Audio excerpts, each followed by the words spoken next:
Hello there. I'm Dr. Autumn, leadership consultant, wellness coach, author, and I'm incredibly grateful to be your host of the Align Living podcast.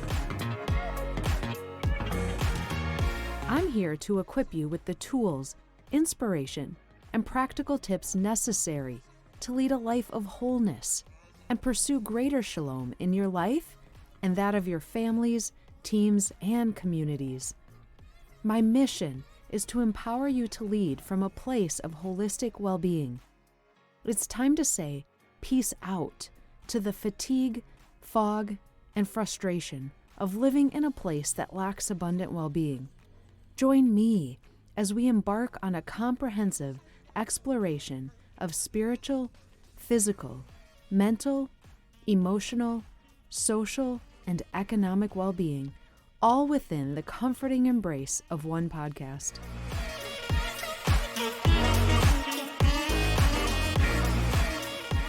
Hey, good people, Dr. Autumn here, and welcome back to the Aligned Living podcast. So today, I'm just really excited to have the opportunity to chat with you about all things fitness. This isn't necessarily one of my favorite subjects, but it's really important because I get so many questions about what to do, when to do it, how to do it. And so what I want to do today is, whether you are seasoned in this space or have no clue what you're doing, or maybe you do a lot or a little or nothing at all, what I want to do is give you a foundation of understanding of 3 buckets that you need to be pulling from. This gives you a lot of flexibility based on your abilities, based on your schedule.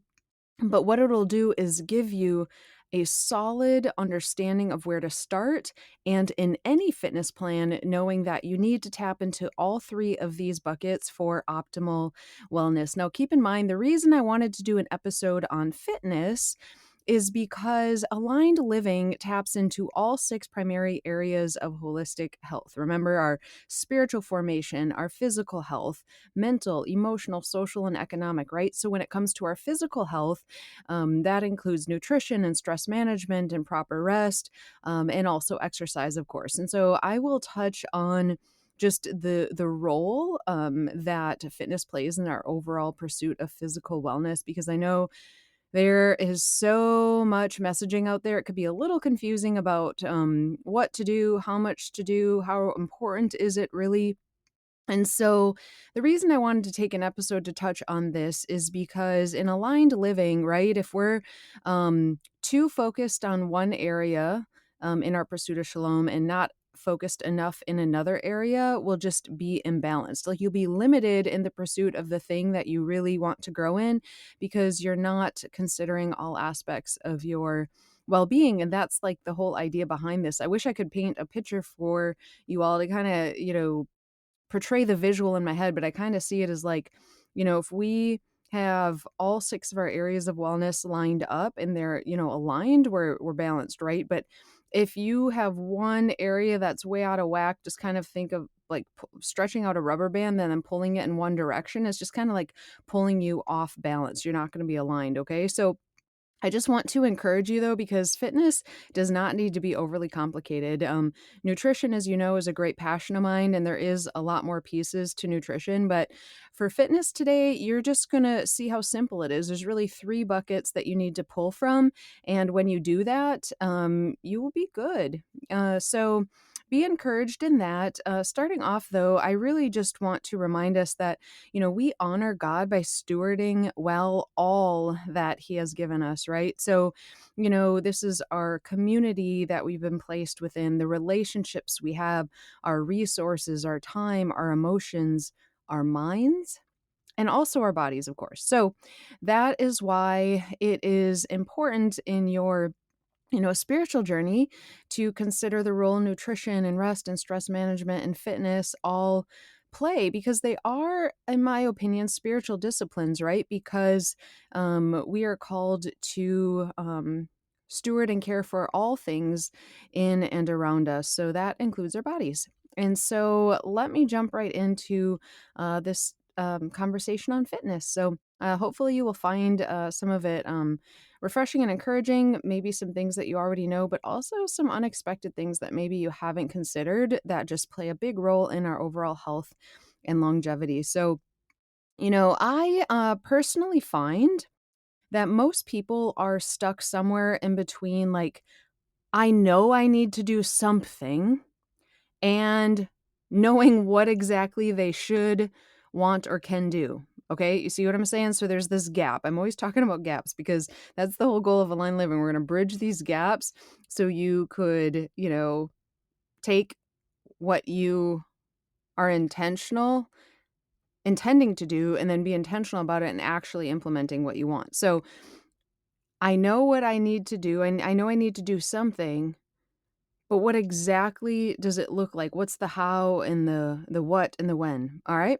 So if you decide to Google your options, it will be a little bit like drinking water from a fire hose. Like, we are bombarded by options when it comes to physical fitness. So I want to give you peace today by like simplifying this for you a bit, and it'll be almost like taking,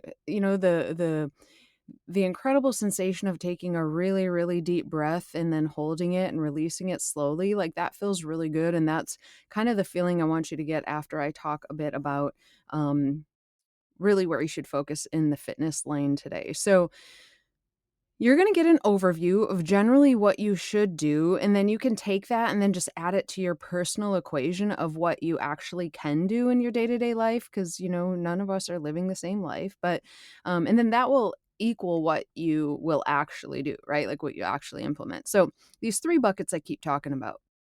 The can do will be the details of what you can pull from the should do buckets consistently. So I'm going to talk about these three buckets of what you should do consistently, and then what you can do. You'll have lots of options within each of those buckets to make it work for you.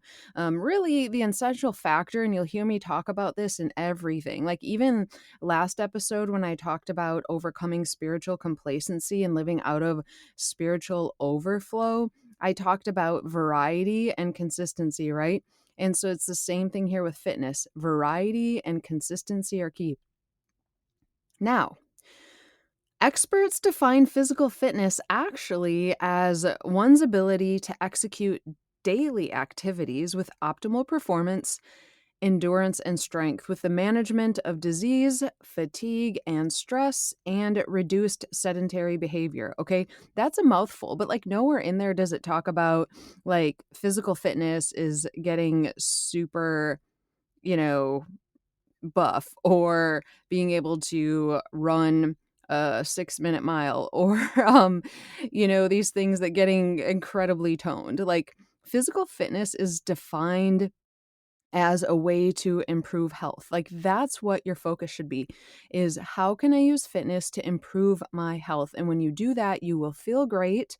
You won't be like overdoing things or overworking your body. You'll feel great, and you'll be supporting longevity, and you'll be supporting, again, your body's ability to do all the daily activities you want to do, but do them incredibly well, right? Like, not having limitations. And then, of course, if fitness is health, it plays a role in increasing our energy levels and managing stress, and disease management, all of those things as well. So with that being said, fitness does play a role in increasing your energy and preventing disease and heart health and healthy weight, even mental wellness, right?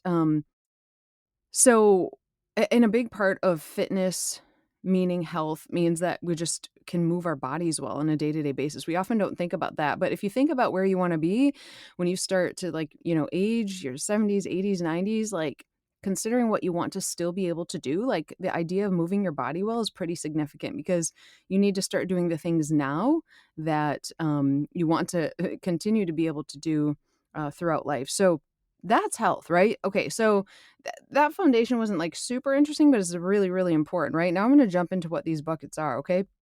Now, fitness is our pursuit of health, right? It's a component of it. What fitness is not, it's not just exercising to lose weight, okay? Or just to get strong or to get toned. Now, those things can happen, but you want to focus on the right areas of fitness to promote optimal health. All right. So, fitness does not replace other important healthy habits because it doesn't do what they can do. So, for example, our bodies need sleep and they need nutrition. They need all the things that come from eating right, right? Our bodies need breath and all the benefits that come from that, all things that fitness alone cannot do. And the reason I'm emphasizing this so much is because I cannot tell you how many conversations I've gotten in with people that feel like, okay, I have these significant health goals, and they feel like fitness is like 90% of the solution.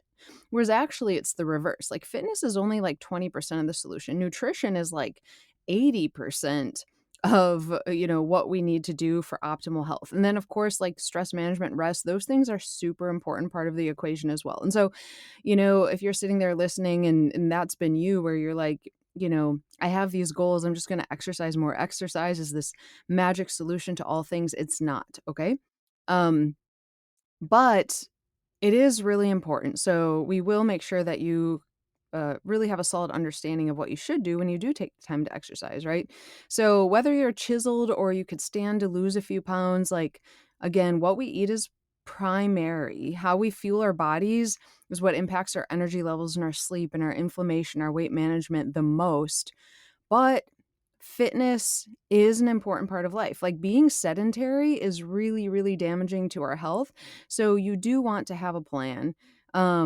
I just wanted to emphasize that you can't just exercise without looking at the other pieces of the puzzle, right? So with that being said, moving your body is super essential. So I want to talk about these three main buckets of fitness that you need to pull from in creating your fitness plan. Okay. There's a lot of flexibility here to consider, based on what you have access to, what you enjoy the most. All the years I was a personal trainer, I always told people like, you shouldn't attempt to do something you just hate. There's too many options. And so you could find something that like you're okay with. Maybe you don't love it, but that you're okay with, right? Um, so an important place to start when considering fitness, like one of your number one focuses should be moving with intention. And this is just an important part of the whole aligned living concept in general, because how many times do we do things just to check a box, or we do things just because, it's part of our routine, and we haven't stopped to consider, is this the best use of my time right now? So this number one focus here that I'm starting with is choosing well. Like choose well what you're going to do, the what, the when, and the how. So you want variety and you want to enjoy somewhat what you're doing. Timing and intensity also matter, and I'll talk about that in a second. But those are components to choosing well. So you want to move with intention. Be super honest. Like, why am I doing this? Is this most effective use of my time? Like, am I making progress towards where I want to go? Like, or am I being a little too comfortable? Do I need to challenge myself a little bit more? You see what I'm saying?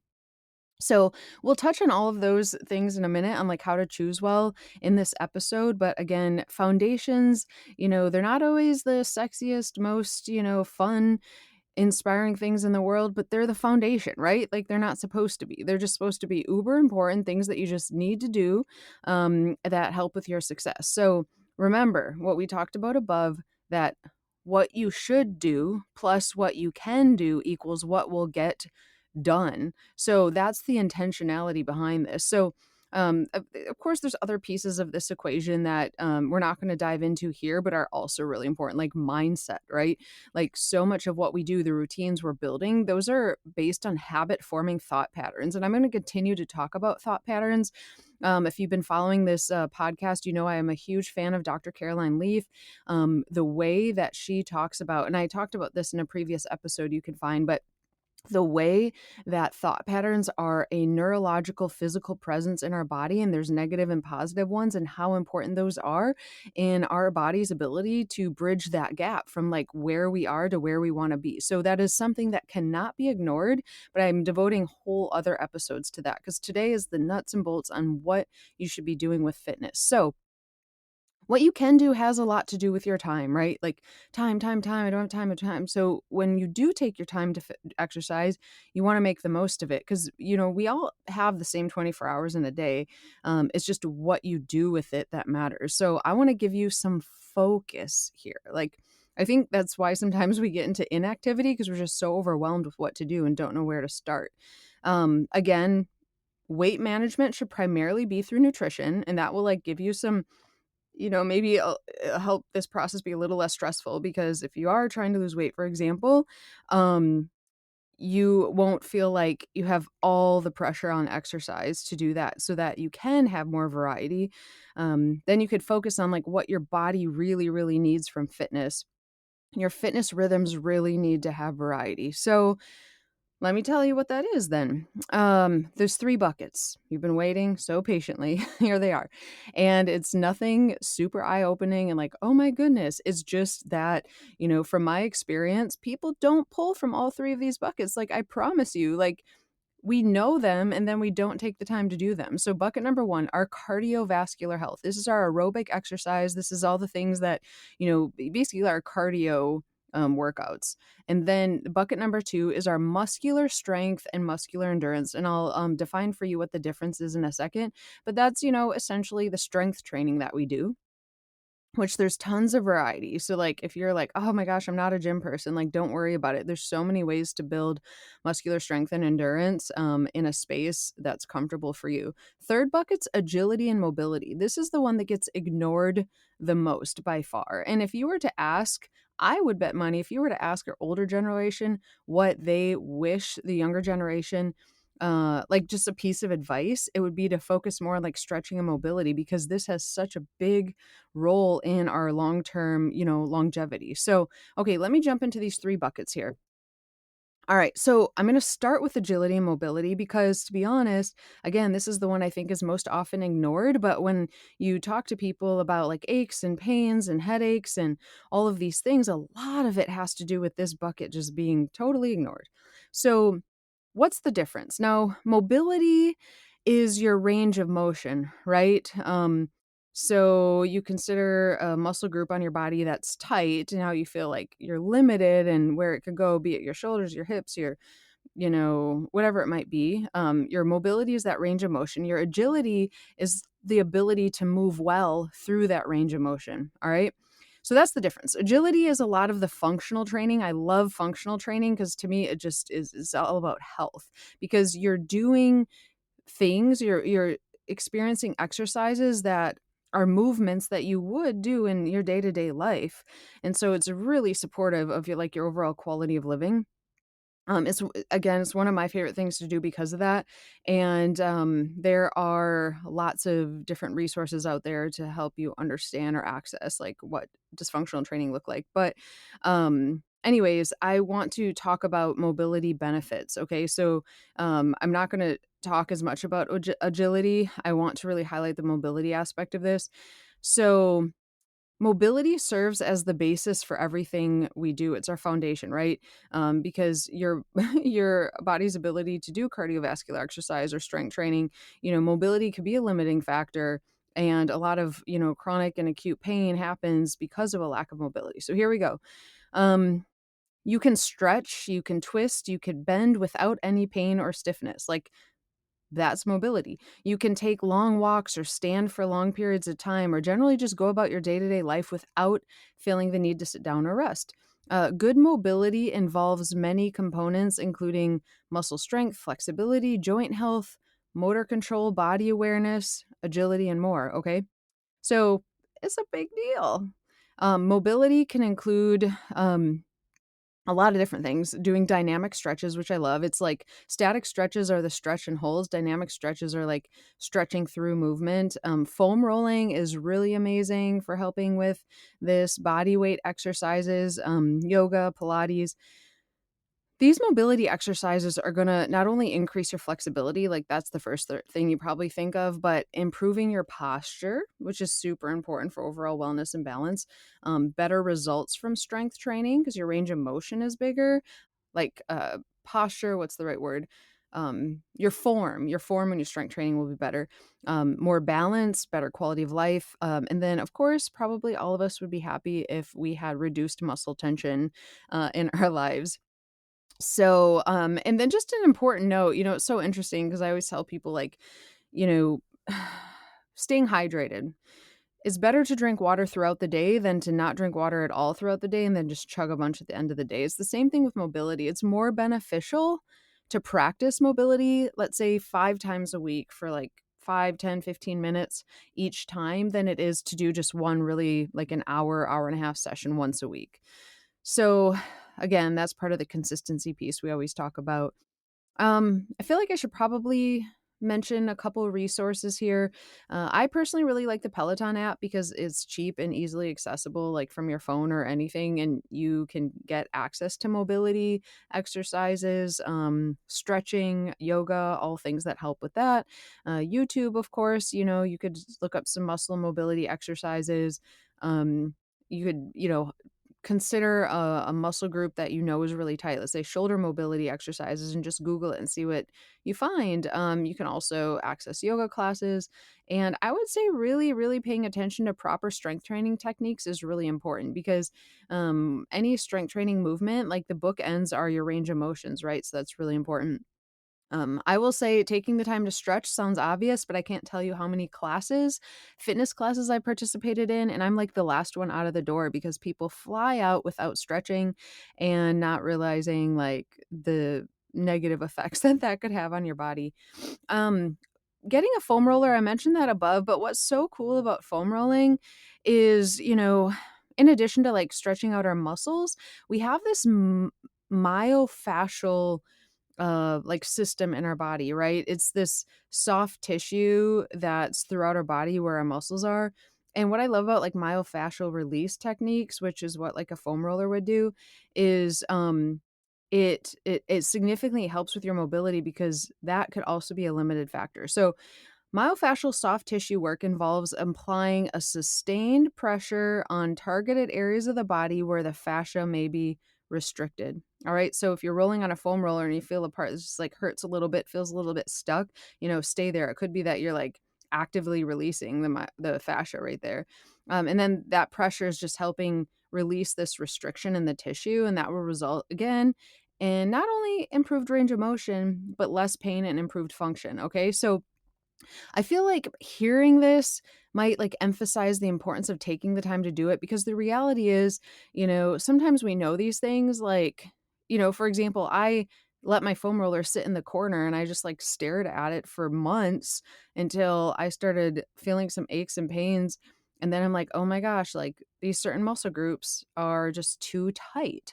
And if I want to keep working out at the level that I'm working out at, I know that I need to take care of this. It can't just be um I know I should do this, but actually like I need to make the time to do this. So that's where routines come in and you need to work that thing into your routine or it's just not going to happen, right? All right. Bucket number 2, muscular strength and endurance. All right, so what's the difference? Muscular strength is like sounds obvious, but it's the amount of weight you can lift, right? And then muscular endurance is how many times you can move that weight until your muscle gets fatigued. So strength and endurance sounds pretty straightforward there. And they both have huge benefits to your health. So it's good to consider both of them when you're considering what exercises to do. And, in general, strength training is not just about, you know, strength and muscle tone and whatnot. It can reduce signs and symptoms of many chronic conditions, arthritis, back pain, heart disease, mental wellness, diabetes, all of these things. Like, strength training is an important part of this. So if you're like a cardio junkie and you just love to ride your bike and run and all that stuff all the time, and you know that you're not doing strength training, you really need to work it in. And it doesn't have to be intense. It literally just, you need to challenge your body even just a few days a week. Healthier and stronger muscles and bones, like that's really important, right? Because as you age, you know, you're going to face real issues when it comes to like your bone density and your muscles, decreasing. And so the more you could focus on this now, the better. Not just to perform your daily activities well, but you just want optimal functioning long term, right? Throughout the rest of your life. And yeah, beyond those essential things, like it's really up to you. Like if you have additional goals that you want to work on, that's fine. But that's really the foundation of why we want to, strength train. Of course, there's other benefits. Your metabolism benefits from it, right? Like you have your resting metabolic rate, like how many calories you're burning at rest. Like the more muscle mass you have, your resting metabolic rate is just going to be higher. So your muscle burns more calories at rest. Is just a very, it's just a fact. And then stabilizing joints and increasing quality of life, of course, that's a really important aspect of why we want to strength train as well. I will tell you, like, when it comes to resources, like, it's pretty overwhelming. There's so many things out there. It's really easy to make excuses when it comes to this. I will tell you that, depending on my season of life, I've really done it all. I've had gym memberships, where I've done my own workouts. I've done group fitness. I've gone to boutique gyms and done their group workouts, and I've worked out at home with my own equipment. Like, whatever season of life I was in, I just knew I'm not going to make excuses. I'm going to get it done. Some of those things I prefer over others, but you just need to make sure to do something, even if you don't feel like it. All right. The big thing with strength training, too, is to make sure that you're finding balance because unfortunately, if you are only focused on certain muscle groups, it's going to cause imbalance. So, with that being said, that's just a few notes around there. When it comes to cardiovascular health, um, this is the 3rd bucket, and this is your cardiovascular exercise, right? Now, for the 3rd bucket, and you probably guessed it, cardiovascular health. This is your aerobic exercise, all those exercises that are so good for your heart and your lungs. And so, of course, cardiovascular health, like, I'm not going to go into it here because, like, we all know it. We all know the health benefits of you know cardiovascular health and what it can do for you, from increasing your stamina, weight management and all of those things, but there are a couple actually that you might not realize cardiovascular exercises do for you. It actually can ward off viral illnesses, not to the extent of taking care of your gut will, but it's very interesting because when you participate in physical exercise, it acts as this modulator of the immune system. So during and after exercise, you have these pro and anti-inflammatory cytokines that are released, right? And then lymphocyte circulation increases, right? Lymphatic system is intimately it's our immune system, right? And then as well as cell recruitment, like all of these things are happening during exercise. Like, isn't it amazing how God created our bodies? Like when we do the things that we're supposed to do, when we eat the right things, when we're in community, when we manage our stress well, when we get enough sleep, when we exercise, like our bodies should be in optimal health, right? So, but cardiovascular exercise has so many different benefits, strengthening your heart, of course. It actually also boosts your mood, which is pretty awesome. Like we have these like chemicals in our bodies and we do the right things. We have these amazing positive chemicals that are released. Like I love it. So from exercise to being in nature to, music to positive community to, intimacy, like all of these things, like what a hug can do is pretty amazing. We have all these endorphins and feel good chemicals that are released. So exercise is a really, really good thing. Now, so any aerobic exercise that elevates your heart rate is just fine. So speed walking, hit like high intensity interval training stuff, cycling, running, rowing, sports. I love sports. Ellipticals, like anything that, you know, gets your heart rate up, but just be mindful that if you do the exact same thing at the exact same time, at the exact same level every day, you're going to hit a plateau. It's not going to have the same effect. So you've got to be challenging yourself. You don't want to stay comfortable with fitness. Okay. So here you have these 3 buckets: your mobility, cardiovascular exercise, strength training. When you are doing the things, you don't want to stay comfortable. This is the intention behind it. Like, be pushing yourself. The talk test is a super simple way to measure the intensity, right? Like, are you talking super easily, or you know, are you breathing heavily while you're talking, or is talking really difficult? Like, it just kind of gives you a focus to know that you're pushing yourself hard enough, right? Another common question is when. All right, so this is super simple as I'm wrapping up here. Like, if you're aiming to boost your metabolism and energy levels, like morning exercise may be really beneficial. Alternatively, though, if you're focused on strength gains or performance improvements, anything like that, evening workouts actually might be more suitable for you because your body's had a chance to really warm up and, move throughout the day. You really just want to pay attention to your body's cues and energy levels throughout the day. Like, my biggest piece of advice is just work out when you'll actually do it. Like, I know I'm more likely to work out in the morning. If I wait till the end of the day and say, "Oh, I'm gonna do it," I probably won't. So, you know, the other factors aside, like I choose a time that I know will actually work in my schedule and I'll actually do it. So that's probably the biggest thing. But if you wanted just some advice on like when, based on recommendations, that's it. But so it's really up to you. I want to remind you that there is severe, like, just negative consequences to being super sedentary. So, in addition to whatever your exercise routine is, I just say, like, keep your body moving throughout the day. Like, that's why I set a 10,000 step goal, because I know that I'm not going to do that all at once. Like, I might have to go for a walk after lunch or park a little bit farther away so I can get some extra steps in, or, walk while I talk, or if I have a phone call or if I have a meeting with somebody, like just find ways to move your body, even if it's getting up from work and doing some push-ups or doing some yoga, some sun salutations, whatever it might be. Just, move your body throughout the day. The other recommendation I want to give that's like super, super important is sometimes you're just going to have to do it tired. Like there's no way around it. Like you can't wait to do things when you feel like it. Like I'm going to do an entire episode on this. Like how do you navigate the discipline necessary to just do the things that you know you should do when you don't feel like it, because most of the time you won't, especially when you're tired. Nobody feels like doing things when they're tired, right? But sometimes you're just gonna have to do it tired. Now, as you pursue aligned living, your energy levels are going to significantly increase, right?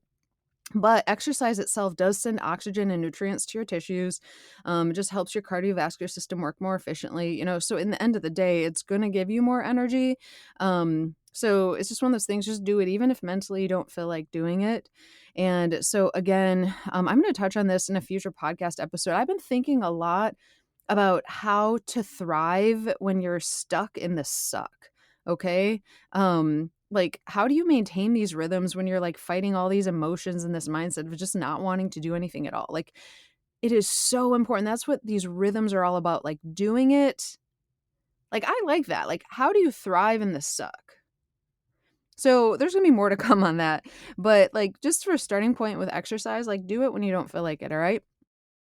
So, I'm not going to cover it here in this episode, but in my Align Living course in the membership platform, we have access. You have access to just a whole host of things. But I will talk about like more in depth on if you're interested in how to fuel your body for maximum results. Like how should you eat around your exercise, your fitness plan to get the most results out of it. I'll go through some of my favorite mobility exercises and just additional insights into physical health and so on and so forth. But just for now, like I just wanted to do this quick overview of these three buckets because again, it's like drinking water from a fire hose. It's the best analogy I could think of. If you're just like, okay, I need to do something, and then you start researching what you should do, there's like millions of resources out there. And so I just want to give you peace of mind saying, like, as long as you're doing something from each of these three buckets, you're doing all right. All right. So now for Coach Autumn's practice of the day, because practice does not make perfect, but practice does make permanent. So this is my tip for you. This is my practice that you should engage in. You will want to write out your workout routine. Okay. Now, if you don't have one at all, start with a blank sheet. But you are going to write out whatever your workout routine is, like whatever activity you have. And then you're going to check for these three things. One, you're going to make sure you're integrating practices from all three of these fitness buckets. Okay. Strength, cardio, mobility. You need variety. If you find yourself doing a ton of one thing, you might just have to sacrifice part of that routine. Remember what I've said before, if the routine becomes too routine, you need to change the routine. Okay, you might need to cut back in one area and not be able to do that one thing every day just so you can create space for one of the other buckets. It's super important. And then the second part of this practice is asking yourself, are you too comfortable, right? Make sure that you're challenging yourself. It's like I talked about in that avoiding spiritual complacency episode. Like you don't want to hit a plateau. Hitting a plateau like sucks, quite frankly. So get ahead of it, be proactive, think about the purpose behind what you're doing so that you push yourself. And then just the third part of this is you're writing it out.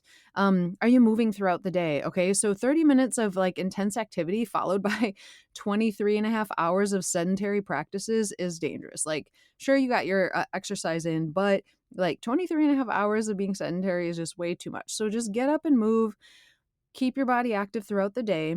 And remember, fitness is not the largest part of the equation for physical health, but it is important. So have a plan and work the plan. You've got this.